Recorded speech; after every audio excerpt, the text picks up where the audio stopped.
और मेरे को ये लगा कि इस महिला के साथ गलत हुआ है, और जहाँ किसी गरीब के साथ, दलित के साथ, शोषित के साथ, पीड़ित के साथ, वंचित के साथ गलत होता है तो मेरी आत्मा ये कहती है कि मांगीलाल तू जाकर के उसके पास में खड़ा रहे। मैं इस बात को कतई स्वीकार नहीं करता कि किसी गरीब महिला की हत्या हो जाए और हम अपने घर के अंदर बैठ करके टीवी देखते रहे, मोबाइल देखते रहे, रील चलाते रहे। ये मेरी आत्मा गवाही नहीं देती है। इसीलिए मैं पिछले 13 दिनों से यहाँ आ रहा हूँ। जब धरना उठा रहे थे तब भी आप लोगों ने सोशल मीडिया के माध्यम से देखा कि मैं धरना उठाने के पक्ष में बिल्कुल भी नहीं था, किसी भी कीमत पर नहीं था। मैं नहीं चाहता था कि ये धरना वहाँ से उठे, लेकिन शायद जिम्मेदार लोगों की कुछ न कुछ मजबूरियां रही होगी। शायद डेड बॉडी का अंतिम संस्कार करना जरूरी था। परिवार के लोग पानी नहीं पी रहे थे, उनको पानी पिलाना जरूरी था। परिवार की महिलाएं परेशान थी, उनको पानी पिलाना जरूरी था।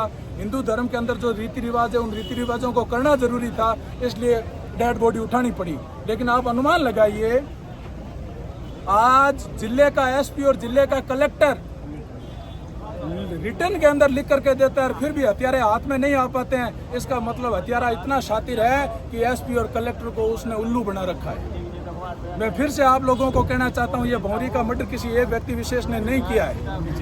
ये लंबी चेन है, ये प्री प्लान है, और यदि इसके अंदर सीबीआई जांच होगी तो कई लोग इसमें जेल जाएंगे। और एक बार फिर मैं कहना चाहता हूं, ये जो गूंगी और बेरी सरकार है वो ये जताने में लगी हुई है कि हम इन हत्यारों को गिरफ्तार कर लेंगे, और 13 दिन होने के बाद में भी खुलासा नहीं किया है। आप इस सोशल मीडिया के माध्यम से नोट कर लेना साथियों, यदि इस सरकार ने इस भौरी प्रकरण का निपटारा नहीं किया, हथियारों को गिरफ्तार नहीं किया, हथियारों को जनता के सामने लेकर के नहीं आई, तो इन पंचायती राज चुनावों में, इस विधानसभा के आने वाले विधानसभा चुनावों में इस बीजेपी सरकार का पार्टियां साफ हो जाएगा। 36 कौम के लोग ये चाहते हैं कि यहाँ न्याय मिले। यहाँ इस भौरी को न्याय दिलाने के लिए सिर्फ एक कम्युनिटी विष्णु समाज नहीं आया, यहाँ 36 कौम के लोग आए, सभी धर्मों के लोग आए, और 13 दिन बीत जाने के बावजूद भी ये धरना शांतिपूर्ण तरीके से चल रहा है। तो लोग यही चाहते हैं कि किसी भी तरीके से, किसी भी हालात में भौरी को न्याय मिलना चाहिए। और मैं एक ही आवाज करूंगा साथियों, मेरी इस आवाज को आप लोग हो सके तो जयपुर और दिल्ली तक पहुंचा देना। भौरी के हत्यारों को फांसी दो, फांसी दो। भौरी के हत्यारों को फांसी दो, फांसी दो। भौरी के हत्यारों को फांसी दो, फांसी दो। भौरी के हत्यारों को फांसी दो, फांसी दो। राजस्थान सरकार, हाय हाय, राजस्थान सरकार, बीजेपी सरकार, राजस्थान सरकार, बीजेपी सरकार। भौरी हम शर्मिंदा है,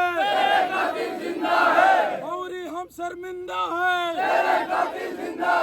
भौरी हम शर्मिंदा है। साथियों, मैं उम्मीद करता हूँ इस आवाज को आप दिल्ली तक पहुँचाना, और जो भी मेरे साथी सोशल मीडिया यूज कर रहे हैं, आप हमेशा समय निकाल करके एक पोस्ट भौरी के नाम की जरूर करना, ताकि दिल्ली में बैठे अपने प्रधानमंत्री और गृह मंत्री तक ये आवाज जानी चाहिए कि मारवाड़ की जनता भौरी के न्याय के लिए उनके पास में भी गुहार लगा रही है। धन्यवाद।